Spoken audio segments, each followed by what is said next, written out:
Welcome back to another This Week in Warframe. This is going to be for the week of May 11th through the 18th. And this week we have, if we check out Bird right here, a Shiny Treasures with an Amber Archon Shard for 30,000 standing. We also have Oberon and Nekros Prime in Prime Resurgence for you guys to get, plus any of the weapons that they came along with. This week's Deep Archimedia is going to be a Mirror Defense, an Exterminate, and an Alchemy. The Temporal Archimedia this week is going to be a Defense, Hell Scrubber against Skuldra, and an Exterminate. And if we check out the Coda weapons currently, we have about 2 days left before they're going to reset. The Coda Bass Assist, 41% Cold. Coda Cost Assist, 35% Impact. Coda Haruto, 41% Heat. The Path Assist is 36.5% Radiation. The Synapse is 32% Heat. The Coda Tysis is 26% Magnetic. And if we check out what's going on this season in 1999, our first reward is going to be a choice between Arcane Enhancements versus a Secondary Arcane Adapter. Second is going to be a Azure Archon Shard versus Arcane Enhancements Double Pack. Next, we will have choices between Voss for Cash and an Omni Forma Blueprint. Then we will have Exilus Warframe Adapter versus a Forma Blueprint. Then we will have a Secondary Arcane Adapter versus Arcane Enhancement, and lastly, an Aroken Reactor Blueprint versus an Arcane Enhancements Double Pack. So we have May 21st, which isn't this week, but the following week, we're going to have access to Yareli Prime, so we're going to be able to farm her out. That's exciting that she's coming. We're also going to have the new Nightwave is going to be happening, Volume 9. That's all next week on the 21st. And currently, for the event that we have, the Galleon of Ghouls, you have another 14 hours and 55 minutes to get your Tack and Lug blueprints. So next week is going to be your last chance to get the Tack and Lug, and the Tonkkatt is coming back. That's the one from last weekend. So this coming weekend, starting Friday, you will have the opportunity to run these missions to get all of the blueprints for both of these weapons in case you have missed it.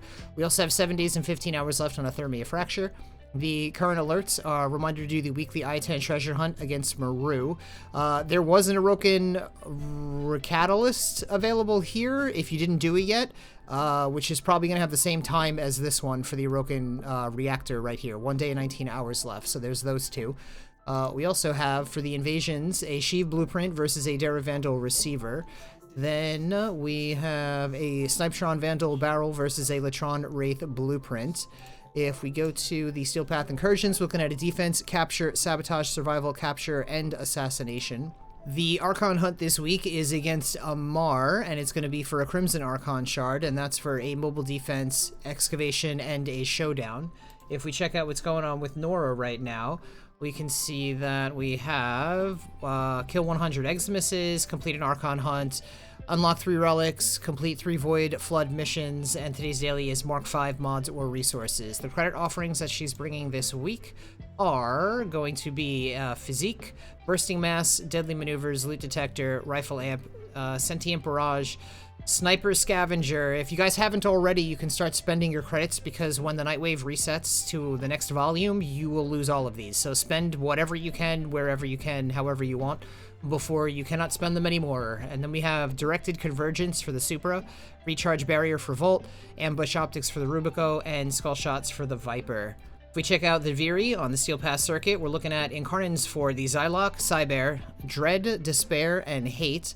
And if we scroll over, if you have those already, you can grab either a Rifle, Pistol, Melee Riven, or 20,000 Kuva. Also, if we check out what's going on the normal circuit this week, we have options between Ivara, Inaros, and Titania. Checking out Akrithis and what she brought us, we've got a Primary Arcane Adapter for 25 Pathos Clamps, a Exilus Weapon Adapter for 20 Pathos Clamps, we have Secondary Shiver for 20 Pathos Clamps, a Pistol Riven for 15 Pathos Clamps, and a Formal Blueprint for 10 Pathos Clamps. Checking out Teshin Steel Path Honors. This week we have a Veiled Riven Cipher for 20 Steel Essence, and a Kit Gun Riven mod for 75 Steel Essence. And if we check out this dunce over here, browse his wares, we got a Tenet Ferox, 39.1% Toxin, Tenet Grigori, 25% Impact, Tenet Livia, 26% Radiation, Tenet Exec, 28% Magnetic, and Tenet Agendas, 25% Heat. I would skip all of these hardcore. They're way too low levels to be caring about that. How much platinum have you made since you've become a Patreon? Over 100K. 45K. 60, 70,000. 20,000. What's the most amount of platinum you've made in a week? 12K. Probably about 5,000. 5400. Probably 8K. What's the most amount of platinum you've made in a day? 5400. Day was probably 4K. Probably about 3,000. 2K. What's your favorite method of making platinum that you've learned from me? Mostly just flipping ribbons and selling warframes. Probably arbitrations. Selling sets of warframes. I enjoy Zeramon the most. Imagine how much time and money they've saved. You know where the links are. Reminder to stop by the Chrysalith on the Zeramon and visit Archimede and Yanta for your 35,000 Kuva. Then you could travel to Iron Wake on Earth and visit Palladino for your 2 Rivens, your 35,000 Kuva, and your 150,000 credits. Remember to like and subscribe if you haven't already, and stop by my Twitch channel where you can get free drops when they are community-wide, also free rewards I do all the time anyway. And make sure you check out your invigorations this week and see what you got. Thank you so much for hanging out. I will see you in the next one.